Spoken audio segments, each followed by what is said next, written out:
Hello guys, this is Jerry speaking. Welcome to LJPCBM Reacts, episode number 559. And today we're reacting to Purple Road's podcast, episode 43, Bust Balloon, Buster, or something like that. I can't pronounce his name, but we're gonna react to this beginning in 5 balloon artists, performers, something like that. We're going to react to this beginning in 5, 4, 3, 2, 1, go.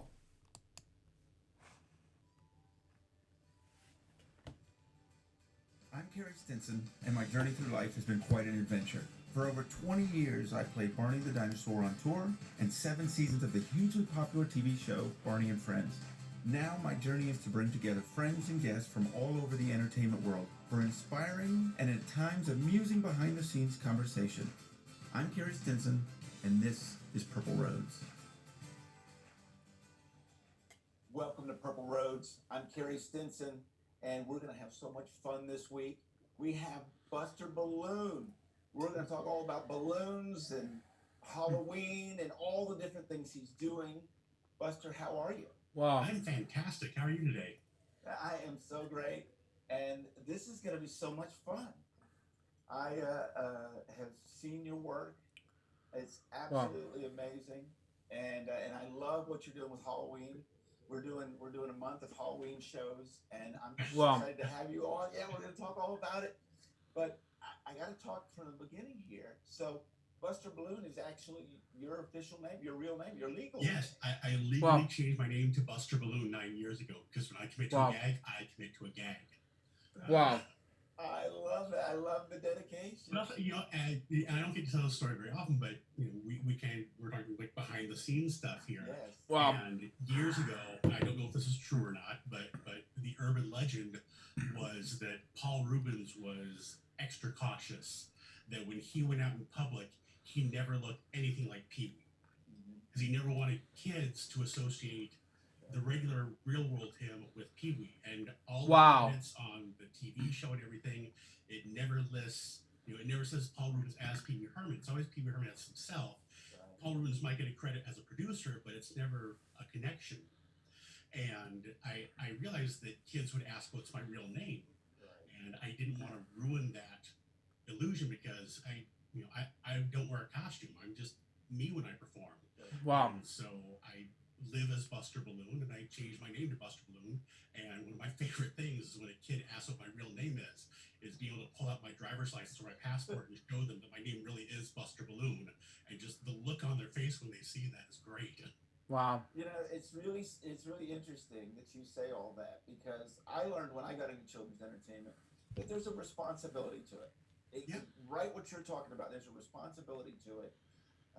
It's very different than others, because you're dealing with kids who are so authentic and so trusting, and you really have to earn their trust, and you have to understand that.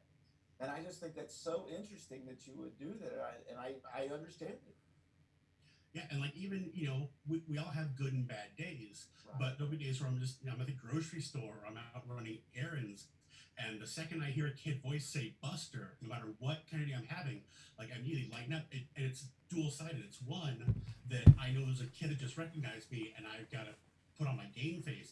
But also, I'm so excited that a kid just recognized me that I automatically light up and like immediately go into like that performer mode. Because I meet a kid who met me at a library or a school or some other fun event they were at. That's fascinating as well, because I always said that with Barney. Well, when I was playing the character, you're on. Barney can't be sad. Barney can't. Exactly. So Kerry disappears, and whatever's going on in my life is gone for that moment. But with you being recognized and being out there, it's got to be a challenge at times, because we all have tough days, as you were saying. That's got to be a challenge at times. There's definitely moments, and there's days where you just you don't want to go out there and do it. But kids are so much fun, and just the energy that kids bring, like no matter what kind of day I'm having, once I'm on stage, I'm interacting with the kids, it all melts away. Nothing else matters at that moment. And that's the one cool thing about it too, is that it's, like I said, when a kid says my name and I realize I've been recognized by them out somewhere, Wow. it's not that I'm putting on a show. It really is just, it brightens my day. I immediately change modes. No matter what kind of day I'm having, I'm immediately excited to meet a kid who thinks that I'm some kind of celebrity worth recognizing. That's awesome. That's awesome. I'm curious. How did you get? Because, and we're going to talk about this more as we go through this. But you're not just blowing up balloons. There's such a skill to what you do. It's really amazing. So where did this all start? How did you get into it? Hold on. Stand by. Let me see how many gigabytes I have. Good. 922. Oh, let's continue on. When I was about 3 years old, I became really obsessed with art. I mean, every kid's an artist, but I really, really like every scrap of paper I could get my hands on was a canvas. And so I was drawing and sculpting when I was 3, and when I was 5, I saw my first magicians on TV and was completely hooked and totally fell in love with magic. And so I kind of went back and forth between art and magic all the time I was growing up. And then when I was about 18, I discovered balloon twisting, and that was like the perfect mash because it was my artistic side and my performer side coming together. And it took a long time. You know, it took a good 10 years from the spark of balloons maybe being something more than just a static sculpture to being performance, to where it was actually a full stage show that I'm doing, you know, in theaters and at schools and libraries all over the country and all over the world. But you know, that evolution started there when I was 18 and first picked up those balloons and started playing. Now, how did you put together your act? Because I think that's what's really important. You have a certain way that you dress. You know, to entertain a crowd and to keep them entertained is got to be a challenge with what you're doing. But you found this really interesting way, from the way you dress to the way you blow the balloons up and all the aspects that you do. How long did it take you to create this act? Wow. Gosh, I'm going to be 50 in about a month here, so I'll get back to you when I know. Wow. It's a lifelong evolution, and I've done classes and lectures for other performers, and I've done classes on developing a character. And really, the biggest thing I try to teach them is that it has taken me years and years and years to unlearn all the things I tried to learn about being a character. Because I spent like the first 20 years of my career trying to make up a character that I thought audiences would like. And when I stripped away all the character and just started really being myself on stage, everything changed. Because I wasn't hiding behind a character anymore. And it actually bothered me for a while because I couldn't understand why it was that other performers could put on an act and connect with an audience and I couldn't. And then I actually started meeting people. Like I actually got to meet Paul Rubens at a party one time. And I met stand-up comics and other performers who I really admire and realized that they're not characters. Like that the person you see them on stage as is genuinely them. That's a real part of their core being, and they might exaggerate parts of it, but it's always really them. And that was a huge revelation for me. That realizing that the more I was myself on stage, the more the audience connected. And once I got comfortable on stage, the more I dug deeper and like little things like being clumsy, you know, things that I would normally want to cover up as a stage performer. The more I embrace those things and just lean into them, the more the audience feels a connection because they see that in themselves. It's really interesting.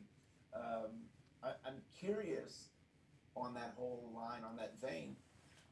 Okay, so you see that you need to go in this new direction. How long does it take you to actually let go and allow yourself? I mean, are you a perfectionist, or were you allowed yourself to stumble and do all the things that got you to where you are now? I think being a perfectionist held me back for a long time. Yeah. And then I realized that the performance aspect, as in comedy, I felt comedy was the place where I was lacking the most.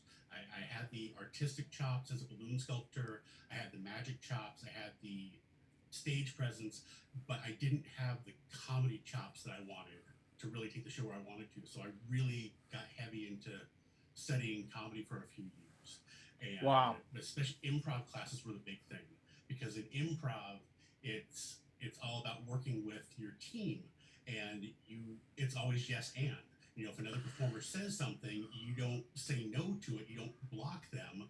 Whatever gets thrown into a scene, no matter how ridiculous or even accidental, you've got to take it and run with it. Wow. And so even though I'm a solo performer, the kids are always on stage. There's always at least one or two kids on stage with me who I'm interacting with.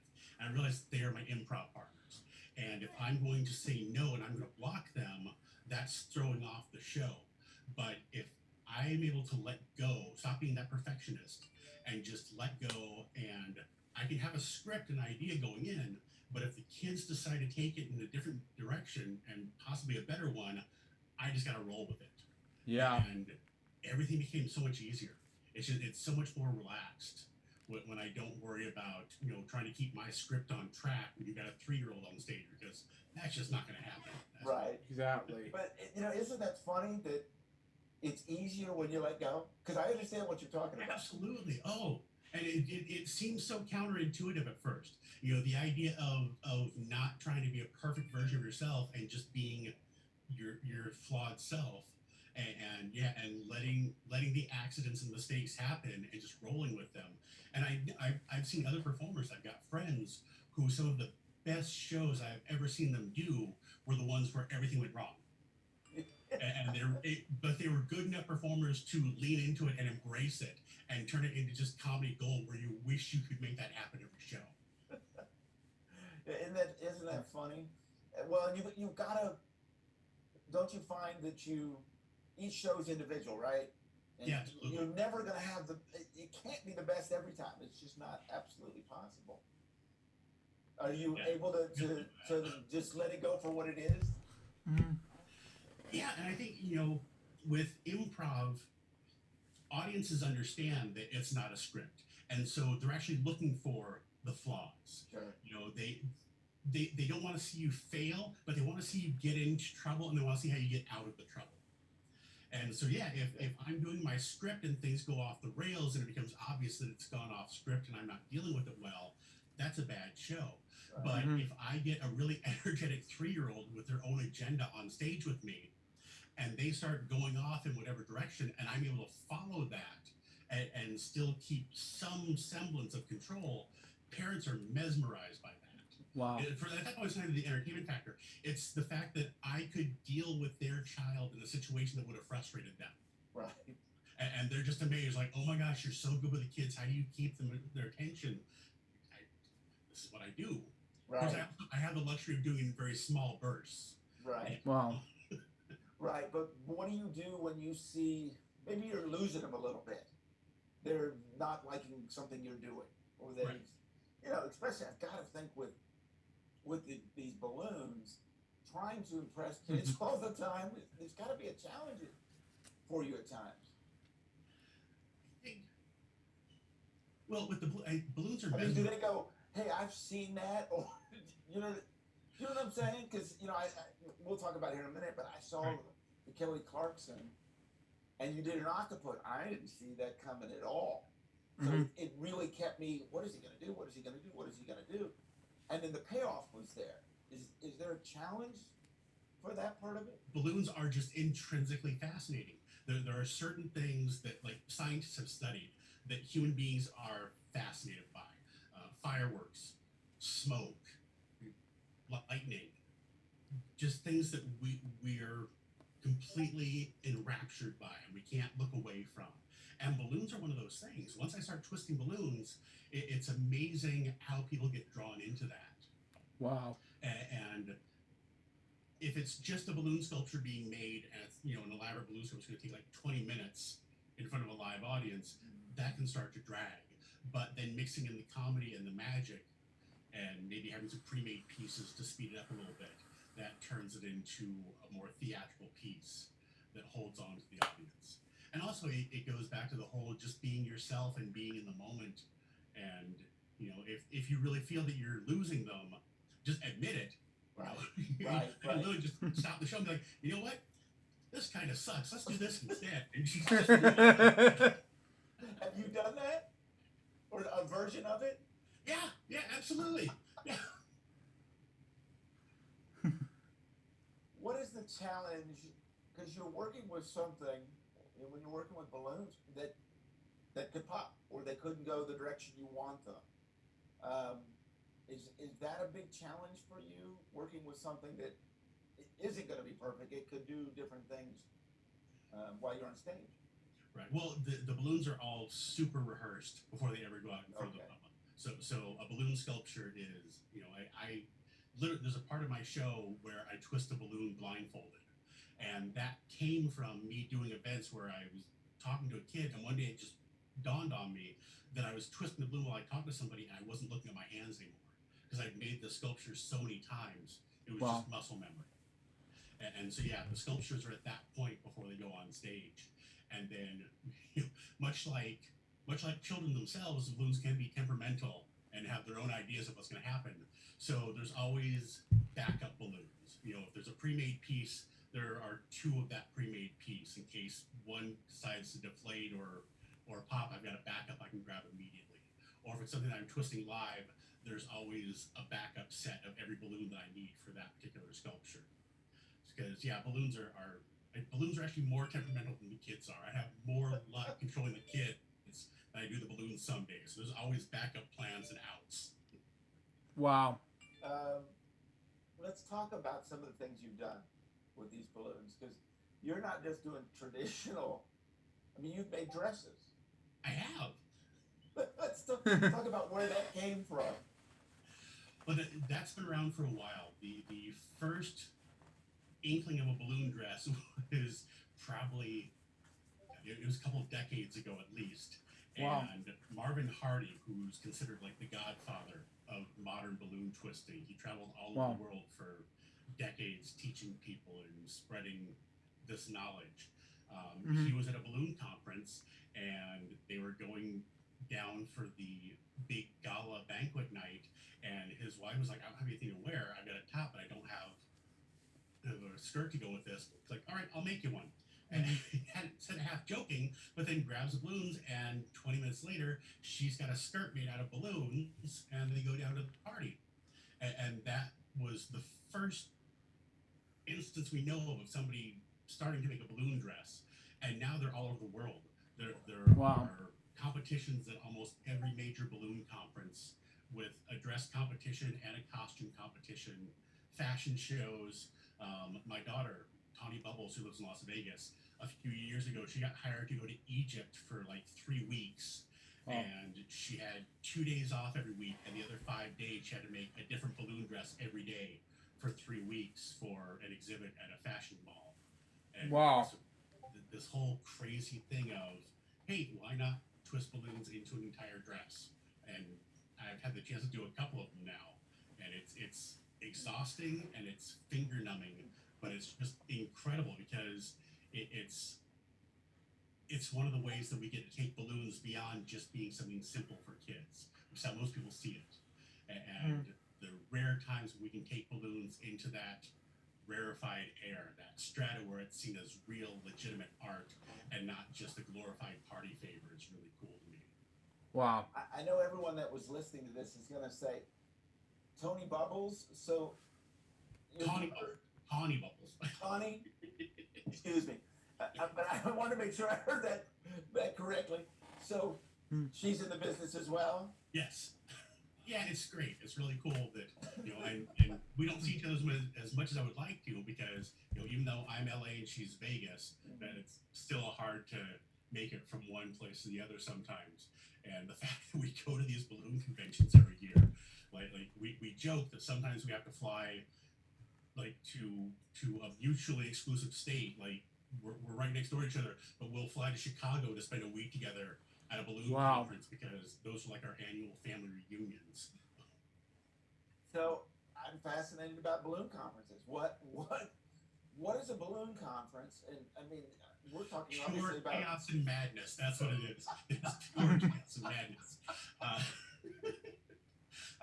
Okay, So there are sort of two sides to the balloon industry. There are decorators, and they're the ones who do like the big party stuff. You see arches and like the canopies over a wedding dance floor, things like that. Right. And then the twisters, people like me who make fun stuff for people to play with at a party.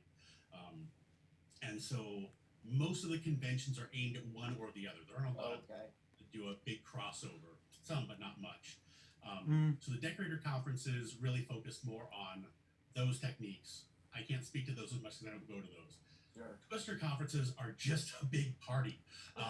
We have classes, and the classes are totally optional, which is good because there's like half the attendees who go to the classes and learn everything in the classes. The other half of the attendees sleep all day and then hang out in the 24-hour jam room. There's literally a room dedicated to just balloon twisters, swapping ideas and playing and experimenting. And the different balloon manufacturers come in and they stock the room. So anything you don't have with you, it's in easy reach, and products you haven't played with yet, you can grab those and experiment. And it's half, teaching convention, and the other half is this wild laboratory of just ideas being exchanged and played with. And then scattered in amongst that are a couple of competitions. There's usually a dress competition / fashion show, and then there's like small, medium, and large sculpture competitions. The small is usually something about something smaller than you would even see like a birthday party performer maybe, but super detailed. All the way up to the large competition, which I've seen someone actually did a half-scale model dinosaur. Wow. And it was spot on. Like you could pull up the picture from the Natural History Museum, and every single bone was there. Wow. Perfect and flawless. Wow. Does that kind of stuff, does that fuel you when you're seeing, are you trying to when you see these other artists doing things, does that inspire you to take your game up another level? Most of the time.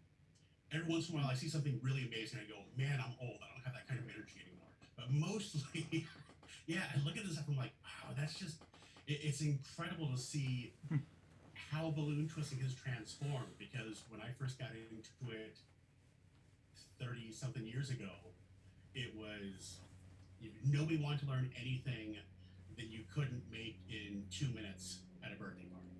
And so there were very few people who wanted to take the art beyond where it was, let alone made the effort. And now there's this insanely talented young crop that comes in. And again, when I first started learning, we didn't have video yet. We had books, and you had to try to decipher somebody's hand-drawn illustrations from this little tiny stapled together pamphlet. And now there's YouTube channels, and there's streaming downloads. And so I'm watching these kids who are like, late teens, early 20s, and they've been able to absorb more knowledge in 2 years of balloon twisting than I got in my first decade. And they're coming up with some insane stuff. And I think that's my favorite thing about doing these conventions, is seeing how far and how fast this current generation of balloon twisters is able to push things, and just trying to keep up with them a little bit. Wow. There's no way I'm ever going to catch up with them entirely. Well, but I hang on a little bit. Yeah, well, yeah, but you were saying, first of all, you have the energy. You have got a lot of energy. I can already see that. So I don't want to hear any of that about it. No energy. Man. You obviously have that, but I love this idea of this room where you can just be creative. It is. I love that idea. And I think more than any other art form I've ever participated in, more than magic or comedy or even like traditional, visual art forms, I've never known a group that's more into being a community and a family. And the information is very open source. If someone comes up with an actual design of a balloon sculpture, if I design a specific character, most people will go out of their way to acknowledge that was my design that they copied or they built off of. But when it comes to the techniques, the building blocks that allow you to create things, everyone is so sharing it. It's completely open source, and that's what's allowed the art form to transform so quickly. Wow. Because the only thing I can compare it to is electronics and computers. Like how we've made this insane jump, within a couple of decades from, still having handheld calculators to having this little box in your hand that's your phone and your calculator and your video camera and your communication to the entire world. It's really jumped from that. In just a couple decades, we've gone from the majority of balloon twisters just making doggies and swords to an event where you got 350 people all just insanely obsessed with making the coolest stuff that they possibly can. Wow. But it's so beautiful to hear everyone working together and giving credit where it's due. In the creative process, that's really where you get there. And I love the fact of a room where you can fail, because the only way to really be creative and really take your art somewhere is to be able to fail. And so I think so many people are scared to fail. Exactly. You can only go so far if you limit yourself. And if you don't try, you're never going to know. You learn way more from your failures than you do from your successes. Exactly. You do something right, and you don't even know necessarily what you did right. You just know that something worked. When you fail, you know why you failed. Right. Yeah. And you analyze it, and you learn from those mistakes, so you don't make them again. Exactly. And you almost are happy about it, right? Instead of, oh my God, I failed. It's the opposite. Well, I tried. It didn't work, but boy, was it a spectacular failure. And as you just said, you learn from it and you go on. I love that. Right. Wow. And back to the performing thing. If I've got a kid on stage and everything goes swell and great, I'm going to keep doing the same thing. I'm not going to change. But if I get a kid on stage and something goes wrong, early on in my performing career, there were one or two occasions where a kid would be up on stage with me and they're super happy and we're having a great time. And then a second later, I look down and their expression has completely changed and they don't look like they're having fun anymore. Well, after 2 times of a child wetting themselves on stage with me, I learned very quickly when that expression changes, I better ask if they're okay.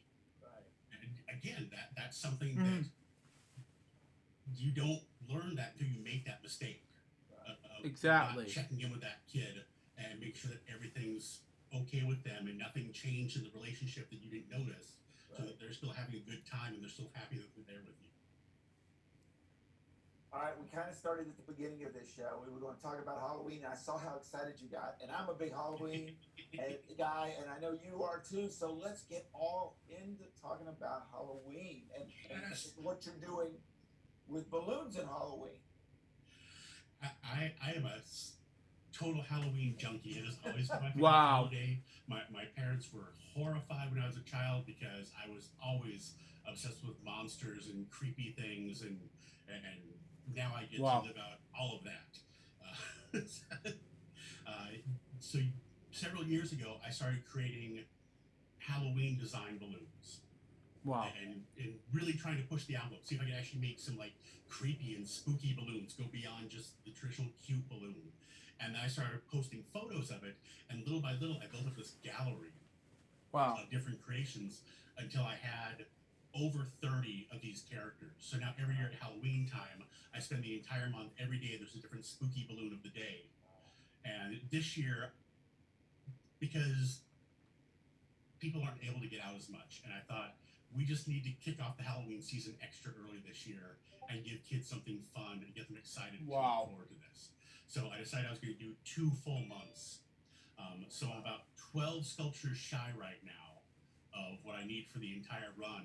But I started September 1st and posting a different spooky balloon every day from September 1st all the way through Halloween. And then also creating video content.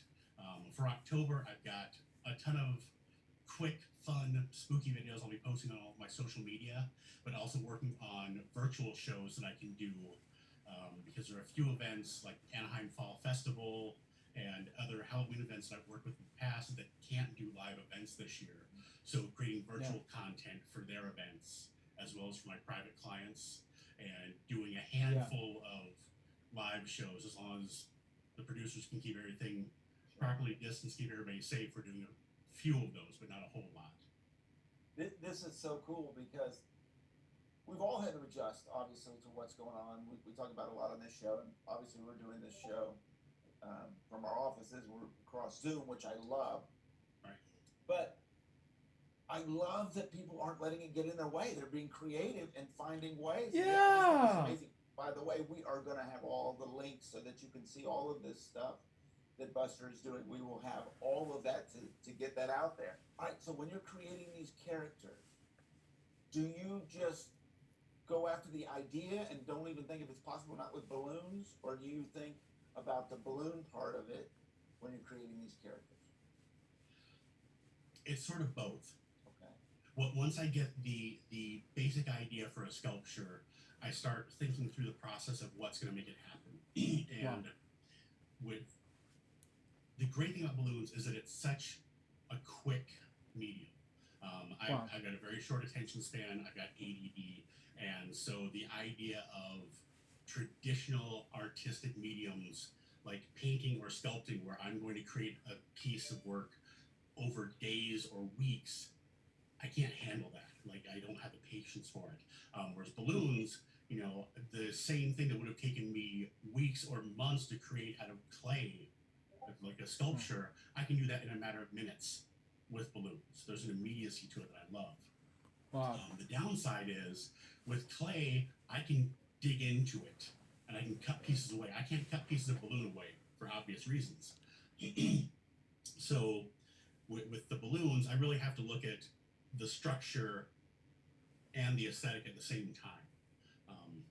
But when I was in high school, I had a really great art teacher named Mrs. Schaefer, and she taught us that everything was a medium. So she taught us the basic building blocks of art. And like, if I'm going to draw or paint something, when I first flesh out the character, because you don't start detailing immediately, you get the building blocks first, and then you detail. So for a person, I would do an oval for the head, usually, Okay. cylinder for the neck, block for the body, cylinder, square. Okay. And then I can go back and detail. Well, with balloons, it's the exact same thing. And that was the click. That was the connecting thing when I realized that balloons were just another medium, and everything that my high school art teacher taught me came flooding back. So, but instead of being geometric shapes, it's balloon shapes and balloon twisting patterns and balloon sizes. And sometimes even the colors that affect it. So now instead of being oval, cylinder, square, now it's, I know 13 different ways to make a balloon face. Which of those faces is going to best plug into this character? Wow. Or maybe there's something that wasn't intended to be a face in the first place, but maybe that particular shape, that particular bubble configuration would actually fit in this situation. And once I figure out how to plug and play these hundreds and hundreds of different bubble combinations and balloon shapes and sizes that float around my head all the time, once I can plug those in, I can pretty quickly make a sculpture. Yeah. But it's figuring out what goes where first. Do you sketch them out? Do you talk it to yourself? How do you come up with that part before you actually start working on the balloons? Usually it's just in my head. Okay. Like I can envision the balloon, like the bubbles layering on top of each other, what's going to go where, and then I just grab the balloons and dive in. That's the easiest way. Because I found it's one of those things where the more you think about it, you know, you get to the point where you've thought it through and you think it's perfect, but as soon as you pick up the balloons, everything changes. So once I've got an idea like that and I've got a pretty good idea of how I'm going to do it, I just jump right in. Because again, going back to making mistakes, I want to make all the mistakes early on so I can get past them and figure out the right way to do it. Because I know they're going to be there. So. Well, right. Do you finish one and go, no, it's not right, and start over? Sometimes, or more likely, because I think I've got a very improvisational approach to balloons, is a lot of times I will start something and it doesn't go the way that I originally wanted it to, but I'll see something different in it. And then I'll run in that new direction that I see. I want to go to that point a little bit more because I think that's absolutely fascinating. Yeah. And it happens to all of us. Exactly. Just completely giving up on an idea, and I think it's brilliant that you can just pop the whole thing and get so frustrated. I think all of my best ideas come from mistakes. They really do. I love that. Do right. So when you're finishing one, do you get frustrated sometimes with the shapes or with the colors? I wish I would use this or that, and or is it both? All of it. I mean, every artist struggles with that. Yeah. And yeah, there's a lot of times I'll finish a piece. I'm like, it's not quite what I wanted it to be.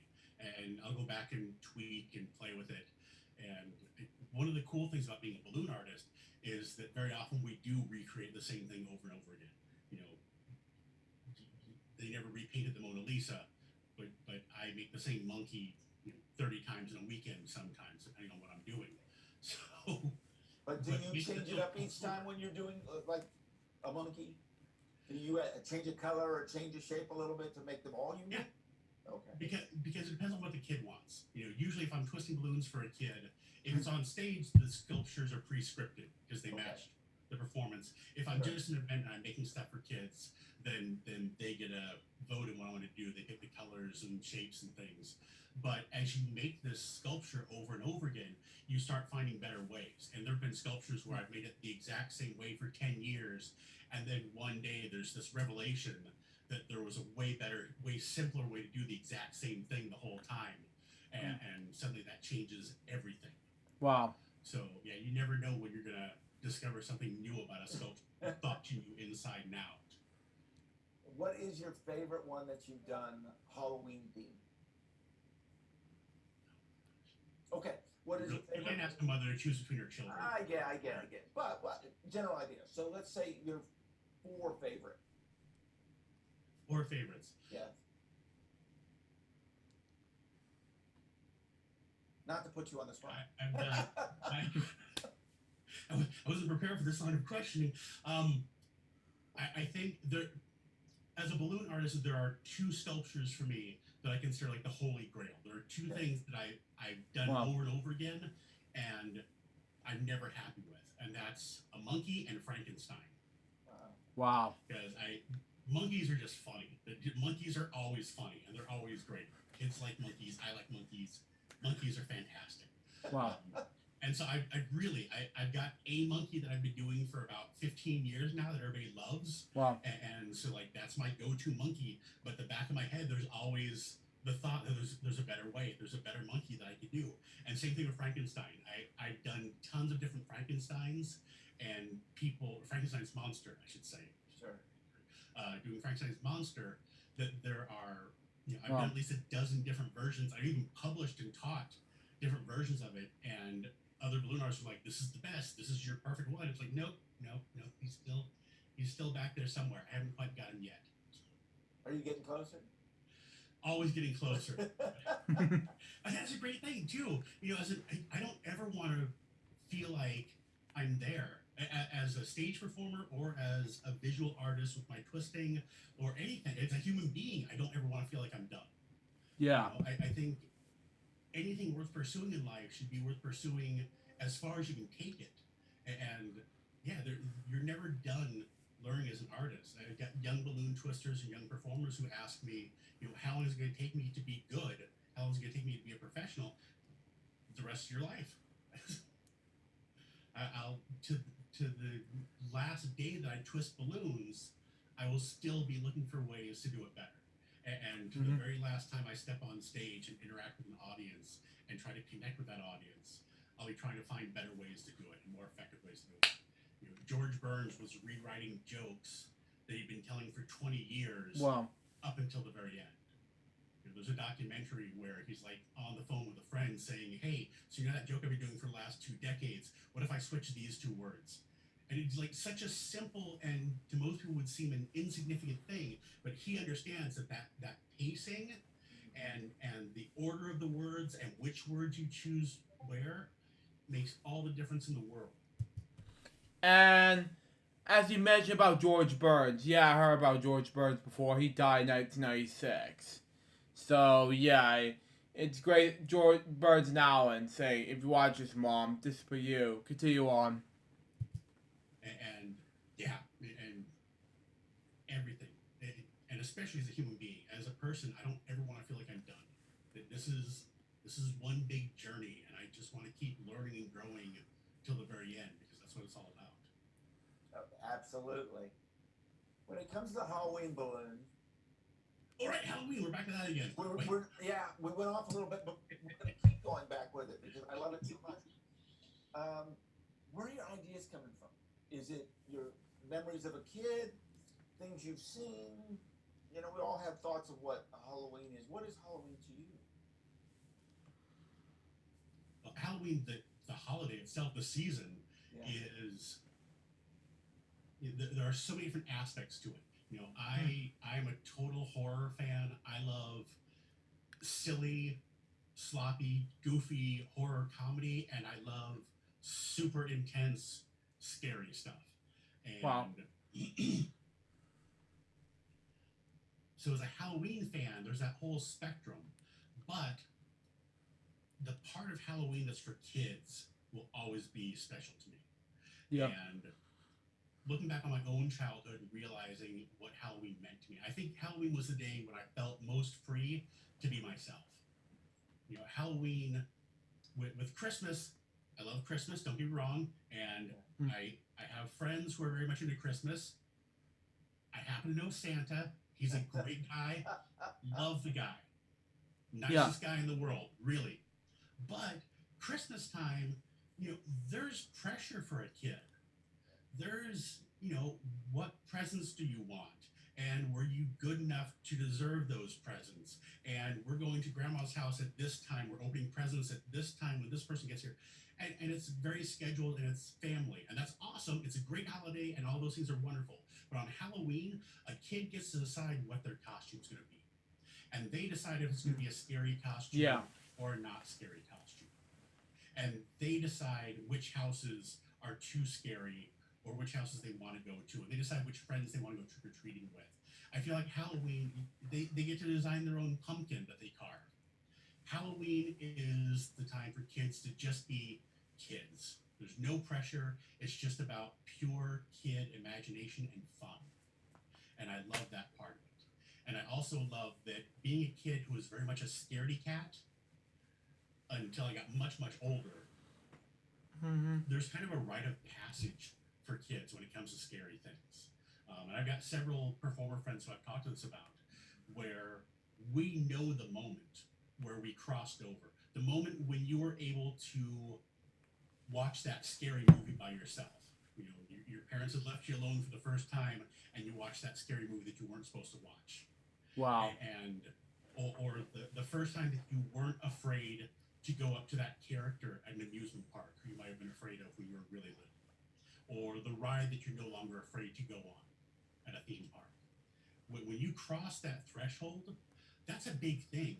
And even listen, like, there's documentaries on horror and science fiction movies. Wow. And listening to the guys who make these movies talk about going to the theater and the day that they sat in a theater with their friends and made fun of the rubber monster on the screen because it was so cheesy looking instead of being afraid of it. And so, yeah, I think Halloween's a great time because of that, too.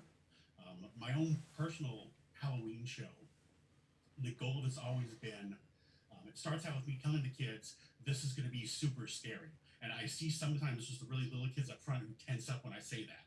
And I always whisper to them, not really, it's not actually going to be scary.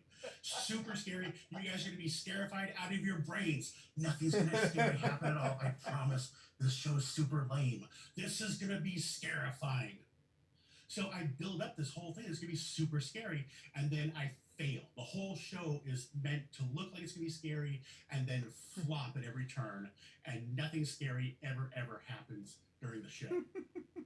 And the greatest thing in the world to me is the end of that show, almost inevitably. I'd say half the shows I do every season, there is one kid about 3 or 4 years old who was super tensed up and nervous at the beginning of the show, marches up to me and very defiantly says, that wasn't scary at all. Because I realize I've just helped that kid. I've just helped them move past that threshold where they're no longer, when they go to see a live show and the performer says this is going to be scary, they're going to be like, yeah, bring it. I'm ready. Yep, still. Yeah, that's the coolest part about it is the authenticity of these kids. And I'm loving what you're talking about, what you're doing with Halloween here. because, as you were saying that, really, it is scary in all of those aspects, but it's also fun. Yes. And you've combined both. I think that is so wonderful. I think that's a really important thing too, is helping kids understand and learn the difference between scary things. That there are things in life that you legitimately should be afraid of. Mm-hmm. And there are things that are in that possibly fun, scary category. Or even if it's not fun to them necessarily, at least they know it's not a real danger scary. There's safe scary, there's danger scary. And yeah, I like being able to point out the difference to kids, to show them that it's okay to be scared of things, but there's not a danger there. You can actually enjoy the scary thing or walk away from the scary thing and not worry about it. Not everything has to be real scary to you in life. Tell me a little bit about these virtual shows you're going to do. They're strange. And it's great that I can now do shows for clients all over the country, all over the world, without ever leaving my office, which I love. Not that I don't love to travel, that's pretty great, but it's also nice to be able to do a show half an hour after I roll out of bed. But the downside is, I'm sorry. Oh, sorry, I was gonna say, the flip side is I really, really miss the kids. And I miss the interaction with the kids, because even if I pull up a kid on Zoom, if I'm doing like just me and a single family, so they're all on screen together, or if I'm doing a bigger show and I can spotlight one person to interact with, it's still not the same energy. It's not the same feel. And if I do a trick, or if I ask a question, I ask the audience, are you guys ready for this? All right, if you're ready, wave your hands in the air like this, because I can't have them all screaming at the same time. So instead of having kids yelling and screaming and enthusiastic right in front of me, I've got little postage stamps with their arms waving in the air. So it's not the same energy. But as a kids performer, you also realize that it's not about you. Right. I miss that connection so much, and every performer I know misses that connection. Not just kids performers, stand-up comics. It kills them to not have an audience to connect with. And it's not even ego. This is how we connect with other human beings a lot of times, and not having that really, really hurts. But caring about those kids and wanting to still create something fun for them for Halloween makes it worthwhile. Right. I'm not getting everything I want out of it, but I know that I'm giving them something fun and unique, and that still makes it okay for me. What have you learned, or how have you figured out to be interactive with them through Zoom or through any of these mediums? Wow. A lot of it. Luckily, I'm part of a big network of other performers. I've got a lot of other friends who are doing these types of shows, and so we're able to swap ideas. Because if I had to learn this on my own, man, it's such a big learning curve. Right. Not even just the performing part, the technology part of it. Like, there's so much. And so luckily I've got so many friends who are doing this, and we're able to share stories and swap ideas and connect. So yeah, that's really been the biggest thing that's helped me figure out how to do this, is just other friends doing trial and error and being willing to share what they know with me. I think right now my favorite thing, as fun as it is to do a show for a big audience, I'm really enjoying doing just one-on-one, where it's a single family. I'm doing a show called Tricks and Treats this year. Okay. And so far I'm just keeping it local, because I actually have to ship a package to the parents in advance of the show. Wow. The idea is that it becomes a 4D experience. Because while I'm doing things with the kids in the show, the parents are doing secret things behind the kids. So if I make something disappear on my side of the screen, there's a parent standing behind the kid ready to drop it over their shoulder into their lap, so it magically appears on the other side. Things like that. So those are fun. I think that's the neatest way that I'm able to interact with people right now, is through those single family one-on-one. Great idea. I love that. It's a great idea. So you probably get asked this all the time, and but I have to ask you because I'm I do my wondering. own hair. Everyone asks me that. I do my own hair. It's Well, I was going to save that to the end, but now you've answered that question, so I'm thrilled to know the answer to that. I know everyone's got to ask. I'm curious. So, what challenges? So, when you've got kids coming up and you're saying, "Well, what do you want me to make? What balloon? What are the most difficult ones that a kid has asked you to make?" wow. I was working at a restaurant one time, and somebody asked for a working toilet. My God. solution was I made a very large toilet bowl out of balloons. I made the backing, the handle, the whole thing, and then I had a large clear balloon with me, and so I made a little rubber ducky because it was a family restaurant. We had to keep it clean. So I had a little rubber ducky, put that inside the big balloon, and filled it halfway with water. Man. And then put that in the toilet bowl. So that made the water and a little rubber ducky in the toilet bowl. And when you gave it a little swish, it created a little whirlpool that made the ducky swirl around. Man. That is the weirdest request that I have ever been able to Yeah. do. That was, yeah, according to the Noid Orange. Yeah. Oh, that's gross! Continue on. Yeah, that's what we make.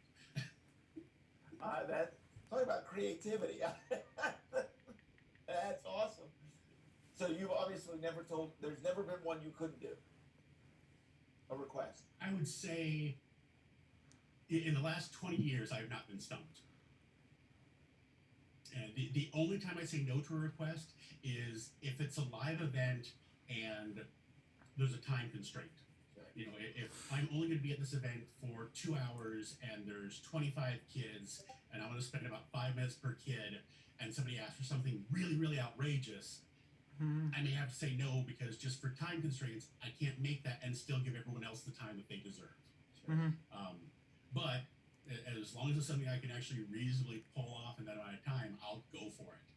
And again, it goes back to the improv rule that people want to see you succeed. They want to see me actually pull this off. And so sometimes I kind of cheat because it may not be visually and aesthetically what they wanted, but I'll pull off some little clever twist on it that makes it funny enough that they'll let that slide. Wow. Okay. When it comes to the Halloween ones, which ones do the kids ask for you to make the most? I think zombies are always a big request. Kids always love zombies. Balloons are very big.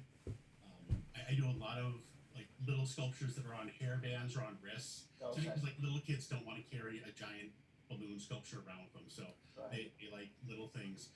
Older kids, it'll be something huge and obnoxious. I've done giant Frankenstein masks for kids to wear on their heads around a party. I've done giant like dragon / gargoyle wings for kids, things like that. Wow. Yeah, I can't think of anything in the realm of monsters and mayhem that I haven't created at some point out of balloons for kids. And the thing is, it's very rarely the same request over and over again. Because once the kids know that I'm not the kind of balloon twister who has the little set menu card for them to pick from, once they know that anything's possible, they start getting really creative. Sometimes to my detriment. Sometimes I shoot myself in the foot by telling them that. But they'll go with some really great, crazy stuff. Or my favorite is I just tell them, if you don't know what you want, trust me, and I will make you something spectacular. And if I get a kid to actually trust me and go for this prize, those are always the best. Because having worked with kids as long as I have, I've got a good sense of who a kid is pretty quick. And so I'll usually ask a couple of basic questions like favorite color, how old are you, silly, pretty, cute, creepy, or weird. And once I get a couple of basic questions out of the way, I can design the perfect balloon sculpture for them. And very rarely am I wrong. Like usually whatever I make for them as a surprise, they're thrilled with. Wow. What's the creepiest one you've done? The creepiest one. I don't even have pictures of it, unfortunately, because it got banned from the project. I worked on a balloon haunted house for a few years. Oh wow! In Rochester, New York, there's a company called Aragami, and we did a charity event for about 4 years where we would build an entire haunted house out of balloons, 10,000 square feet, Wow. 150,000 balloons. It was insane. And Wow. we would build it usually in a mall or an apartment store. So we had a nice air-conditioned, climate-controlled area. And it was usually out for about a week, so people could tour through and donate to the charity while they were there. Mhm. And one year Wow. I was really trying to push how far I could go. And so I made this like decayed zombie character with a hockey mask, and one of his hands had been replaced with a hatchet, and Wow. one of his legs was just the bone from the knee down, and I did like little strips of uninflated red balloon dangling off like tendons, and Wow. I was second in command on the project, so I had pretty much carte blanche to do whatever I wanted. And the head designer, my friend Larry, came over. He's like, "Yeah, that was not going in." So all right, Oh, it was a fun experiment. Wow. Once again, we talk about it. That's what I love. You know, you it doesn't always work, but you gotta try. In all of life, Yes. everything is an experiment, and you got to try and find out. Yep. Yes. You know, this has been such a pleasure, Buster. But I can't let you go without. Can you give us a balloon? Can you make us a balloon? Oh, all right. I mean, we have to. Yeah.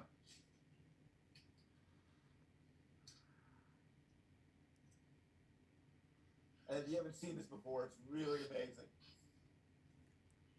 how quickly he's able to do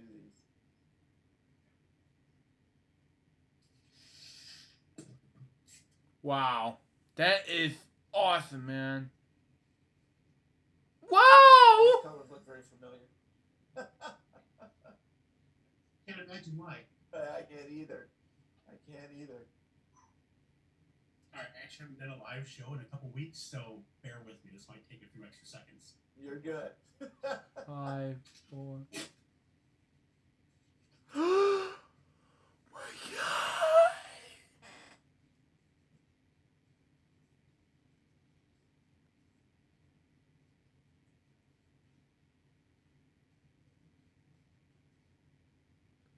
See that thing go on?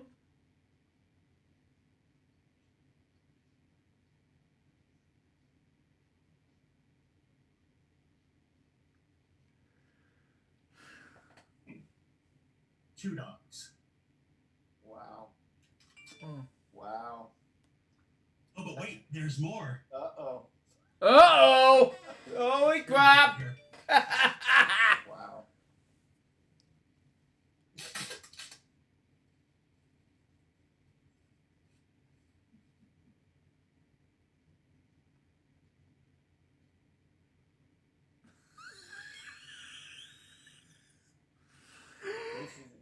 This is just fascinating.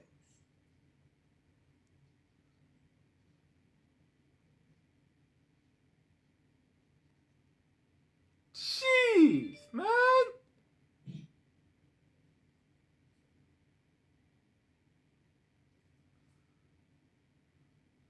May do reactivate this some other time, but that's...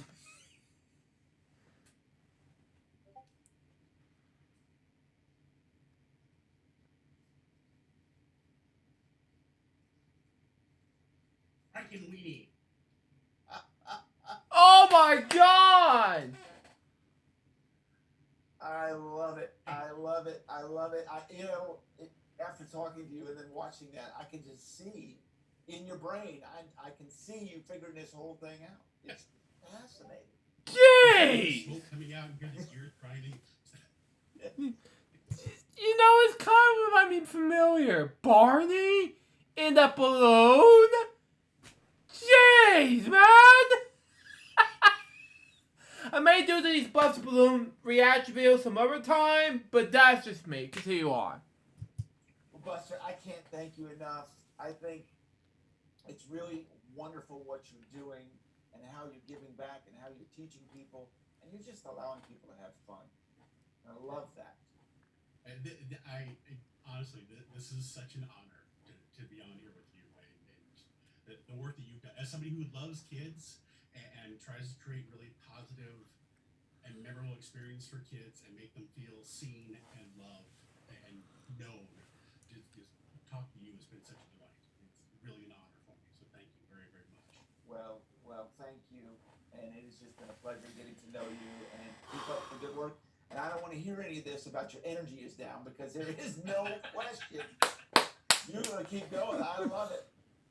Well, thank you so much, Buster, and thank you for watching Purple Roads. Remember to keep your eyes, ears, and your heart open, and you'll find your Purple Road. We'll see you next week. So that was Purple Roads, episode number 43. What do I think about this bus balloon episode? It was amazing.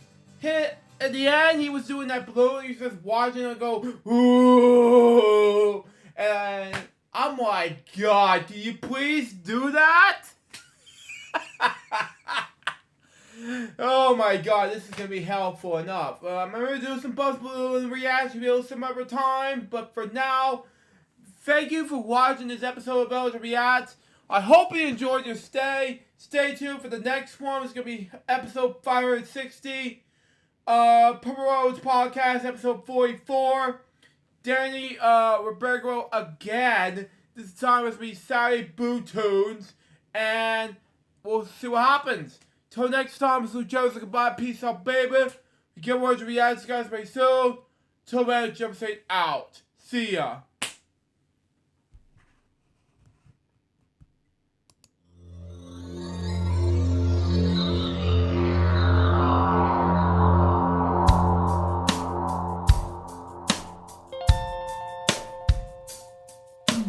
Given unto me this life I'll never take for granted, and given all the time I failed to really understand it, I never sought to meet the maker of reality, the one who gave the life that which is always happening, but I tried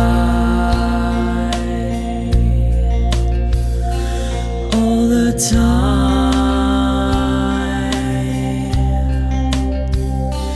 I